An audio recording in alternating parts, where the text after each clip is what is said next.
శ్రీ విష్ణు రూపాయ నమ శివాయ శ్రీ విద్య ప్రేక్షకులకి ఈరోజు స్వాగతం.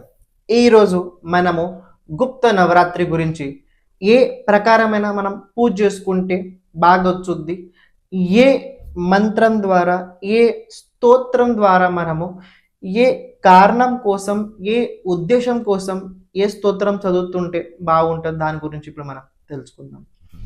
గుప్త నవరాత్రి ఆషాఢ మాసంలో చూసుకున్నట్లయితే జూలై 15 నుంచల జూలై 23 వరకు నవరాత్రులు ఉండబోతున్నాయి. ఈ గుప్త నవరాత్రులు ఈ సమయం ఏదైతే ఉందో చేయాల్సిన పూజ ఏదైతే ఉంటుందో నవరాత్రులు ఏం చెప్పారు, నవరాత్రులు. సో చేయాల్సిన పూజ కూడా రాత్రి సమయంలోనే ఉంటుంది, మార్నింగ్ కాదు. చేయాల్సిన పూజ కూడా రాత్రి సమయంలోనే ఉంటుంది, సూర్యాస్తం తర్వాత చేయాల్సింది పూజ ఉంటుంది. మరి ఏ ఉద్దేశం కోసం ఏ స్తోత్రం చదువుకోవాలి ముందుగా ఒక చెప్తాను. ధన ప్రాప్తి కోసం చేయాల్సిన స్తోత్రం ఏంటంటే కనకధార స్తోత్రం. ధన ప్రాప్తి కోసం చేయాల్సిన స్తోత్రం కనకధార స్తోత్రం. ఈ 9 రోజుల్లో ప్రతిరోజు 27 సార్లు చదవండి. ఏంటి, ఈ 9 రోజుల వరకు కనకధార స్తోత్రం ప్రతిరోజు 27 సార్లు చదవండి. ఇంతకుముందు చాలా చేసాం, కాలేదని కాదు. ఈ నవరాత్రుల్లో సంకల్పం వదులుకొని చేయండి. రెండోది రోగ బాధ అంటే ఆరోగ్యానికి సంబంధించిన జాగ్రత్తగా ఉండడానికి ఏంటంటే దేవి కవచం. దేవి కవచం ఉంది, అమ్మవారిది దుర్గా సప్తశతి లోపల దుర్గా కవచం, దాన్ని దేవి కవచం అంటారు. ఆ దేవి కవచం ప్రతిరోజు 11 సార్లు చదువుకోండి. ఆరోగ్యం కోసం, ఎలాంటి ఆరోగ్యం కావచ్చు, ఎంతవరకైనా కావచ్చు, ఏదైనా ఇబ్బందుల్లో ఉన్నా కూడా, ప్రెజెంట్ చాలా క్రిటికల్ కండిషన్ ఉన్నా కూడా ఈ నవరాత్రుల్లో సంకల్పం కనుక వదులుకొని చేసినట్లయితే తప్పకుండా అమ్మవారు మిమ్మల్ని కాపాడు తీరుద్ది. మూడోది ఏంటంటే ఎలాంటి పని కూడా జరగట్లేదు, పనులు ముందుకు జరగాలి, పనులు ముందుకు వెళ్ళాలి.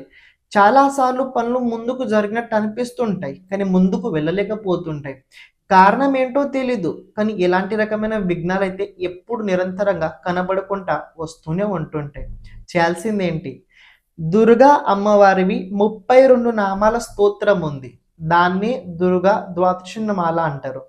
ఈ దుర్గా ద్వాదశిమాల మంత్రం ఏదైతే ఉందో దుర్గా అమ్మవారి 32 నామాలు, ఈ మాలా మంత్రం ఏదైతే ఉందో ప్రతిరోజు మీరు 54 సార్లు చదవండి. ఈ 9 రోజుల వరకు 54 వరకు.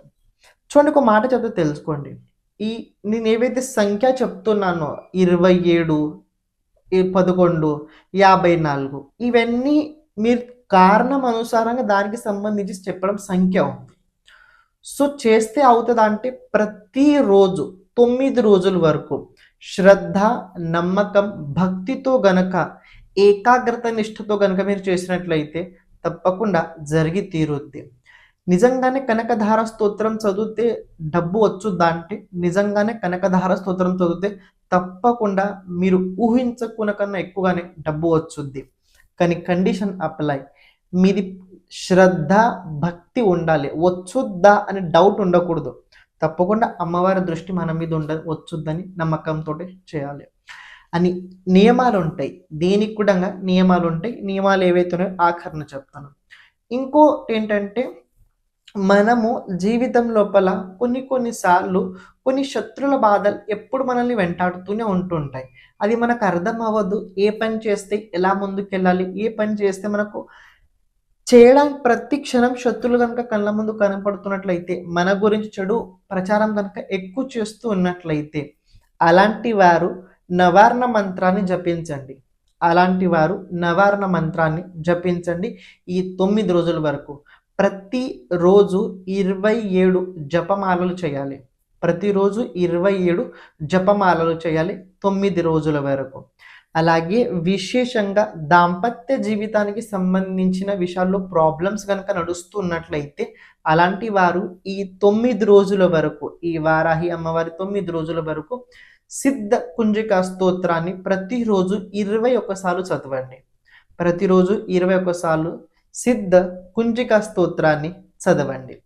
ఇక ఆఖరిది శనికి సంబంధించి కావచ్చు, రాహుకి సంబంధించి కావచ్చు, కేతుకు సంబంధించి కావచ్చు, మనసులో ఎప్పుడు ఏదో ఒక భయం ఉంది.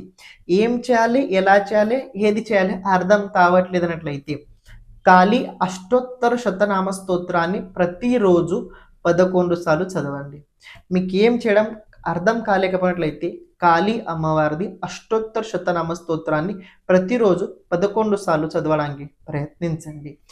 ఇవి ఏవైతే స్తోత్రాలు మీకు ఇప్పుడు చెప్పడం జరిగిందో ప్రతి ఒక్క ఉద్దేశం కోసం చెప్పడం జరిగింది. చేసేటప్పుడు కొన్ని నియమాలు ఉంటాయి, అవి తెలుసుకోండి.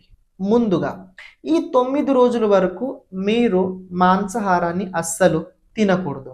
రెండోది, ఈ 9 రోజుల వరకు బయట ఎవరి ఇంట్లో భోజనం చేయకూడదు, మంచి నీళ్ళు కూడా తాగకూడదు.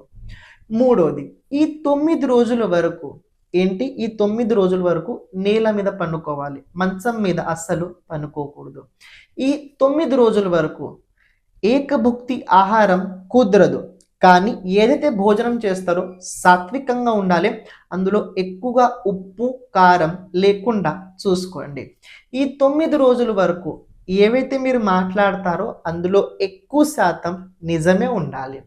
ఈ 9 రోజుల వరకు చేసేటప్పుడు మంత్ర సాధన జపం కావచ్చు, చేసేటప్పుడు ఒక నియమం తప్పకుండా ఏంటంటే చేసే ముందు ఇది నేను చేయట్లేదు, శివ అనుగ్రహంతో చేస్తున్న ఈ ఆదేశంతో ఈ విశ్వాసంతో చేయండి.